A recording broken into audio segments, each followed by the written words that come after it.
You know, when a machine breaks down on an assembly line, you don't really pull it aside and ask it how it feels about its childhood. Right. No, you definitely don't do Yeah, that. you don't sit the machine down and inquire about its hopes or, its dreams or its work-life balance. You just replace the broken gear, oil the joints, and turn the power back on. Because it's a completely predictable mechanical fix. I mean, the machine comes with a manual, and as long as you follow the manual, the output is guaranteed. Exactly. But step into a modern office today, and suddenly that entire mechanical approach just falls completely flat. Oh, yeah, completely. You cannot just apply a drop of oil to a burnt-out employee or, like, swap out a part when a team loses its motivation. We're looking at a modern workplace landscape that is incredibly messy, deeply human, and entirely devoid of a repair manual. Yeah, and when the gears driving the economy are human minds rather than, iron cogs, the old wrenches simply stop working. This is the absolute definition of a structural paradigm shift. Welcome to today's deep dive. Okay, let's unpack this. Today, we are diving into a fascinating paper by Simon Loeb. It explores how the modern workplace transitioned from that rigid, factory-style management of the past to our current era. An era that is very different. Right, an era where humans are expected to be constantly, quote-unquote, updated and coached to reach their absolute full potential. We are going to explore the psychological mechanisms behind this, and spoiler alert, we are getting into the surprisingly dark and sometimes very sci-fi implications of trying to optimize a human being. And, understanding these historical and psychological shifts is a vital survival skill for anyone navigating the modern workplace right now. It helps you recognize the subtle but really crucial difference between when an organization is genuinely developing your potential and when they are simply, well, pulling your psychological levers to optimize their bottom line. Yeah, absolutely. So to understand the water we are swimming in today, we have to look back at the death of the industrial society. We're talking about the era some gloriously romanticize as the golden 50s. Though the source text notes critics often call it the social democratic nightmare. Right, the social democratic nightmare. Because back then, the social contract was incredibly straightforward. You went to work, you were locked into your role for 7.5 hours a day, and the entire overarching goal of your labor was just to afford a car and a kitchen. Yeah, work was effectively an enclosure, a contained box of time. Freedom wasn't really something you sought within your career. Freedom was the act of escaping your boss. Escaping the bonds. Exactly. And keep in mind, that boss held their position merely by title and hierarchy, not necessarily by any, transcendent leadership talent. True freedom was clocking out, leaving the factory behind, and heading out to your allotment garden on the weekend. Just getting away from it all. Right. The prestige projects of that era were purely physical, tangible items because scarcity meant not everyone had them yet. So you were treated like a predictable cog.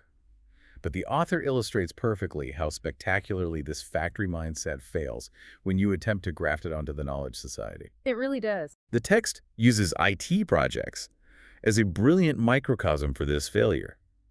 And it is incredibly relatable if you've ever worked in an office. So managers still try to use these old-school, academically taught methods to control the unpredictable. Like they're still on the assembly line. Exactly. You get handed a project, and the manager does a three-point estimation. Yeah. They calculate the absolute shortest possible time to finish, the most likely time, and the absolute worst-case scenario. Classic textbook management. Right. They find the mean value, they put it in a Gantt chart, they communicate the plan to the team, and they honestly believe they have controlled the future. And that is the exact moment the manager gets hit by reality. Oh, absolutely. The fundamental flaw is that the leader doesn't actually want a plan based on the messy truth of reality. I mean, they want a plan based on political estimates, the need to win pricing bids, and internal resource competition. So the plan inevitably starts falling apart, and the manager pivots to risk management. They look at everything that could go wrong, and they move high-risk items to the front of the project plan, applying this heavy corporate due diligence like A.P. Miller style. But the real world always ruins the spreadsheet. Always. The boss feels threatened by your prophetic warnings of failure, complains that the world is too complex, and forces the team to drop the carefully crafted plan for acute, daily firefighting.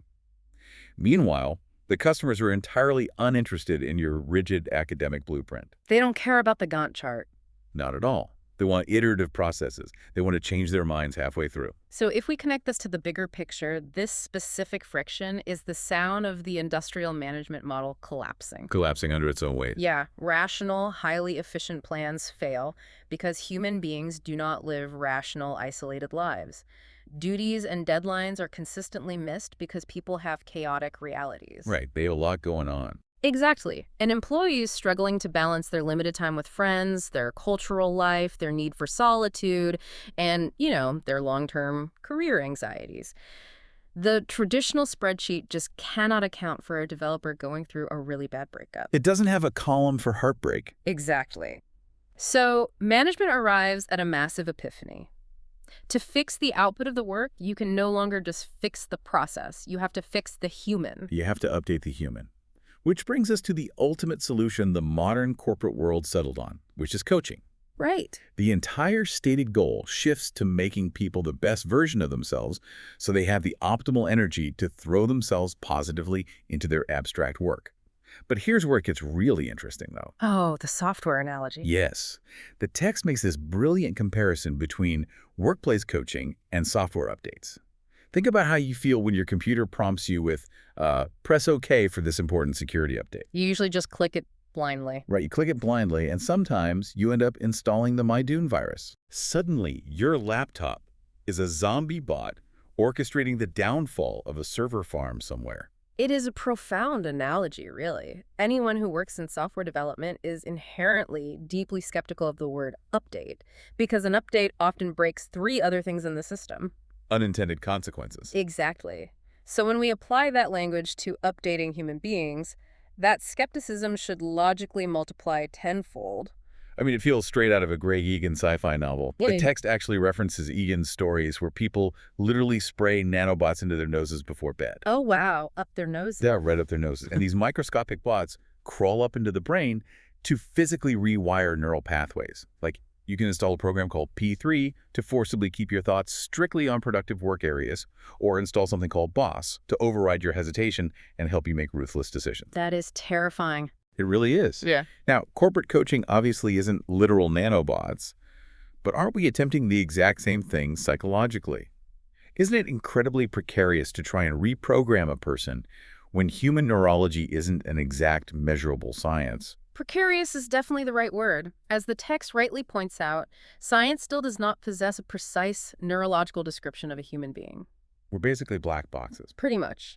We do not fully map or understand the macro effects of a population of neurons suddenly set in motion by an external input like a coaching session. We don't really know what the concept of attention is mechanically, or exactly how complex decisions are structurally organized in the physical brain. Right. Because of this massive blind spot, coaching relies entirely on empirical trust. It is not an exact science. You are trusting a person and a corporate framework to rewire your internal mindset without them possessing a true neurological blueprint of your brain. But if they don't have the blueprint, it sounds like they are just throwing darts in the dark.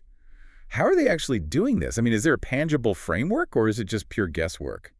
Well, it is actually a surprisingly structured methodology designed to bypass that lack of a blueprint.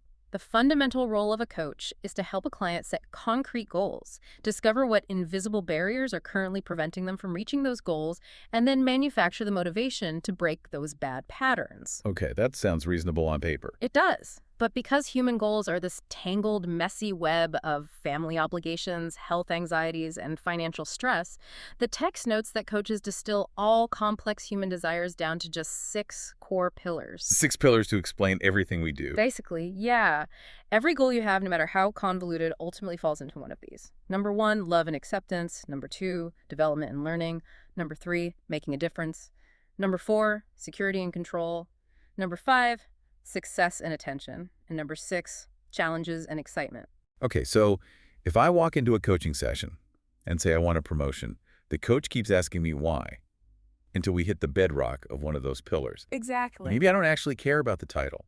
Maybe I'm driven by pillar number 4, security and control, because I'm terrified of losing my house. Or maybe it's pillar number 5, success and attention, because I want my peers to envy me. That is the exact mechanism. And once the coach identifies your foundational pillar, they have to map your inner world to see what is blocking you from achieving it. The text highlights a few practical techniques for this. Like what? Take Sophia Manning's technique, for example. She maps the people she coaches by visualizing triangles. On the outer sides of the triangle, she observes the tangible inputs. Physical stuff? Yeah, their body language, their posture, and the literal words they say, specifically their attitude toward themselves and others. By analyzing the tension between those visible sides, she deduces the bottom of the triangle, which is their silent inner dialogue. Oh, like realizing someone is saying, I'm totally fine with this new project, but Yeah. their arms are crossed and their tone is super defensive, so the inner dialogue is actually screaming, I am completely overwhelmed. Precisely that. The text also points to the television personality Dr. Phil, whose method involves mapping a person's baseline reality by asking for their 10 most important experiences, their 7 most important life choices, and the 5 most important people in their life. 10, 7, 5. Right. By forcing someone to isolate those specific data points, the coach quickly builds a structural profile to figure out the what, why, and how of that person's internal operating system. Okay. I mean, that makes total sense for general life coaching or mid-level management. You draw your empathetic triangles, you find the core desires, you map the trauma. But the text pivots here from general coaching to the corporate C-suite, executive coaching. A whole different ballgame. Yeah, and I have to imagine that sitting down with a Fortune 500 CEO and asking them to explore their inner emotional triangle is going to go over like a lead balloon. The egos and the bottom lines at that level are entirely different beasts. Oh, absolutely. The stakes alter the methodology completely. The soft tools that work for general employee development simply shatter against the armor of the C-suite. Yeah, the text brings in authors Jane Blitchman and Stig Carol, who wrote a book specifically on executive coaching. And they make this starkly clear. Executive coaching is not some warm, fuzzy journey of self-love and finding your inner child. Definitely not. It is explicitly, unapologetically about developing strong authority to improve the company's bottom line. It's about capitalizing on existing strengths to increase a leader's market value. I mean, the executives described in this section of the text sound like absolute dinosaurs from the 1950s. Real throwbacks. Yeah, they're depicted as highly tactical, hyper-intelligent strategists who have almost zero access to or interest in the emotional sides of their own personalities. And that emotional detachment is the exact reason a simple triangle drawing fails. A top leader in a massive organization essentially exists in a fortified echo chamber. Right, surrounded by yes men. Exactly. They go years without receiving genuine negative feedback on their behavior because everyone below them is terrified of them. If a coach just walks into a corner office with some scattered observations about body language, the executive will dismiss it as unscientific nonsense. So what do? Well, to pierce that ego, executive coaching requires incredibly rigid quantitative assessment. They literally have to put numbers on human behavior to make the dinosaur care. They do. They use heavy assessment tools to measure highly specific traits like dominance, empathy, situational awareness, boldness, self-control. Wow. By telling a CEO you scored a 2 out of 10 on empathy compared to your industry peers, you bypass their subjective defense mechanisms. It becomes a metric they want to optimize. A high score to beat. Right. Then, coaches apply smart analysis to their goals, forcing the goals to be specific, measurable, accepted, realistic, and step-by-step. The text makes a rather fascinating gendered observation regarding these two different approaches, too. Oh, I'm so glad you brought this up. The contrast here is really striking. The authors suggest that Blitchman and Cageral's rigid, bottom-line, metric-driven approach feels custom-tailored to the traditional male industrial mindset. You know, the executive who only agrees to coaching because his competitors are doing it and he wants to win. The alpha male factory mindset. Exactly. On the flip side, Sophia Manning's empathetic inner dialogue approach aligns much more with the idealized leader of the knowledge society. The text proposes this fluid, empathetic style comes more naturally to a female leadership paradigm. Which makes sense for where work is heading. Right, contrasting the male-dominated, prestige-heavy positioning of the old factory era with the creative, communicative leadership demanded by modern abstract work. It's a massive cultural collision. But as structured and corporate as that C-suite coaching is, the text also takes a sharp turn into the absolute wild west of the coaching world, the stuff that goes completely rogue. Oh, yes. Because if the ultimate goal is to optimize humans to be the best versions of themselves, it raises a massive red flag. Like, what happens when the drive to update someone crosses the line from helpful guidance into outright psychological manipulation? This brings us to the very ethical edge of psychological programming. We are talking about NLP, neuro-linguistic programming. The text notes this movement started back in the 70s in California, and its early critics literally referred to the courses as Mindfucking 101. Which is a pretty strong indictment. And when you read how it works, it is incredibly easy to see why. NLP operates on the premise that only 7% of human communication is the actual dictionary definition of the words you say. Just 7%. Yeah. The other 93% is body language, tone, rhythm, and physiological microexpressions. The text gives this wild, vivid example of how to practice this out in the world. Imagine you want to hack the subconscious of a rough, intimidating biker type. That is a highly specific, very challenging target for a communication exercise. Right. If you just walk up and speak in your normal, cheerful office voice, his mental firewall goes up immediately. So instead, the NLP practitioner subtly starts mirroring his physical reality. They match him. Yes, you watch his chest and match his heavy breathing pattern. You adopt his staccato, blunt rhythm of speaking. You lower your voice to a rougher, commanding tone, and you start deliberately using his specific vocabulary. It's essentially acting. But with a dark purpose. The underlying theory is that you are mirroring his internal representation of the world so perfectly that his subconscious brain drops its guard. He decides you two have fantastic chemistry, when in reality, you are just mathematically mimicking his operating system to slip past his defenses. And once you are past those defenses, NLP theory claims you can actively lead or program the individual. The deeply controversial core of NLP is the assertion that objective reality doesn't actually exist for us, only our internal representations of it do. Which is a huge philosophical claim. It really is. Following that logic, if an employee is more productive when they are unburdened by past grievances, NLP suggests you can literally go into their mind and rewrite their memory structure. Wait, rewrite their memories? Yes. You guide them to take positive memories and make them associated, bringing them vividly close in their mind's eye. Then, you take their bad memories or traumas and make them dissociated, pushing them far away, draining the color and emotion from them. Have you ever thought about the implications of that? I mean, if a coach is literally rewriting an employee's bad memories just to make them a more resilient, efficient worker, aren't we just erasing our own human reality? It definitely sounds dystopic. We are crossing into a territory where we just pave over human trauma so the corporation gets a slightly better quarterly return. It is a dark thought. But what's fascinating here is the text presents a really compelling counterargument. Before we completely condemn NLP and workplace coaching as the ultimate dark arts of manipulation, we are forced to look at nature itself. Mother Nature. Yes. The author points out that human biology is infinitely more manipulative than any NLP practitioner or corporate boss could ever hope to be. Ah, the chemical war. Exactly that.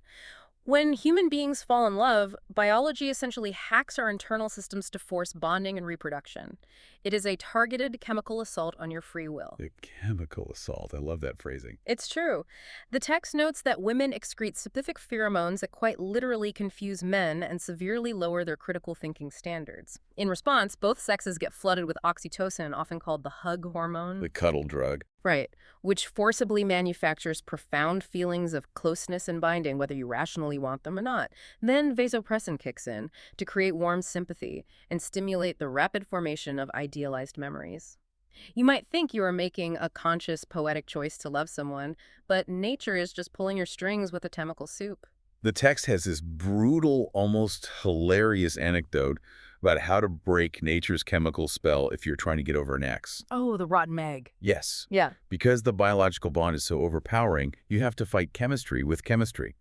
The actionable advice in the text is the absolute second you start thinking fondly of your ex-partner, you're supposed to immediately smell a rotten egg. The mechanism there is creating an overpowering and negative physical reaction to neurologically override the romantic biological programming. It's so visceral. It is a stark reminder that manipulation isn't just a corporate invention devised in a boardroom. It is the fundamental baseline of how our biology operates every single day. So what does this all mean? Let's pull all these threads together. If we are inherently manipulated by our own biological chemistry, and then we go to the office and get reprogrammed by NLP tactics or optimized by executive coaches using heavy, smart assessments, what is the actual end game here? What are we actually trying to achieve? Exactly. What is the overarching purpose of constantly, endlessly updating ourselves? Well, this leads us to the evolutionary trap, which serves as the philosophical climax of the text. Hmm. The underlying reason we are constantly seeking these coaching updates is that our genes intentionally designed us to be unhappy. I want to make sure you catch that. Evolution designed us to be unhappy. Yeah, from a purely evolutionary standpoint, an individual who achieves a goal and becomes completely, perfectly satisfied with their current state is a liability. Because they stopped trying. They will stop striving. They will quickly be outcompeted for resources by an individual who is perpetually slightly dissatisfied. The human who doesn't quite remember how full they were yesterday and who feels a gnawing drive to achieve more today is the one who survives. So it's a survival trait. Precisely. To be a successful dominant species, we are biologically hardwired to exist in a state of perpetual, low-level dissatisfaction. And the industrial society completely exploited that biological glitch. That is why the defining cultural slogan of the industrial era was "shop till you drop," Absolutely. or the idea that you could fill that existential void in your soul with a new refrigerator. They weaponized our evolutionary dissatisfaction into mass consumerism. They absolutely did. But the text brings in the ancient Greek philosopher Epicurus, who warned against stepping onto this exact endless treadmill thousands of years ago. Oh, Epicurus, he had it figured out. He really did. Epicurus argued that true, enduring happiness does not come from constant striving, continuous updates, or accumulation. It comes from deep friendship, careful philosophical reflection, and the pursuit of freedom from anxiety. Furthermore, the Greeks viewed work, in the sense of endless, grueling labor, as something degrading, meant only for slaves, not for free citizens. Which brings us crashing back to the modern day. The text argues that in the knowledge society, work is no longer meant to be viewed as a 7.5-hour prison sentence you endure to buy a kitchen. The whole paradigm shifted. Yeah, for what the author calls the Disney generation, a generation raised from birth to expect constant entertainment, narrative, and deep meaning work is supposed to be a calling. It's become an abstract space of constant learning, identity building, and play. Which is why the boundaries are gone. Right. And because modern work lacks the clear physical boundaries of the factory floor, coaching isn't just some passing corporate fad we can wait out. It has become a permanent, absolutely necessary navigational tool to help us survive a world where the finish line keeps moving. Yeah, it's the only way to navigate an abstract world. So, to synthesize this entire journey for you, we have traveled from the rigid, predictable assembly lines of the 1950s. We moved through the realization that human lives are simply too messy and chaotic for simple project spreadsheets. The human element broke the machine. Exactly. And that led to the sci-fi-esque desire to update human brains like software patches, mapping our deep desires with triangles and breaking C-suite egos with rigid numerical assessments. From Dr. Phil to the Fortune 500. We explored the deeply ethical gray areas of hacking the subconscious with NLP and realized that even Mother Nature plays the manipulation game using chemical warfare. And it was all being done in the relentless pursuit of making you the best version of yourself in a society that demands infinite growth. That leaves us with one final, incredibly important thought, building on the author's ultimate hope for the future of this industry. The text states that the only real hope is for executive coaching to eventually evolve to resemble an executive summary. Like a one-pager. Basically, yeah. Meaning the coaching should be short, completely understandable, and most importantly, it should leave the individual with a high degree of freedom to act on their own terms, rather than making them dependent on the coach. So they don't need a coach forever. Exactly. So the provocative question for you to mull over today is this. If evolution specifically designed your biology to always be slightly dissatisfied so you never stop striving, is the ultimate executive coaching hack not learning how to achieve more, but finally learning how to give yourself permission to stop? Man, what a brilliant question to end on. Have you ever actually given yourself permission to just be done? Thank you so much for joining us on this deep dive. Keep questioning the blueprints of your own minds, and we'll catch you next time.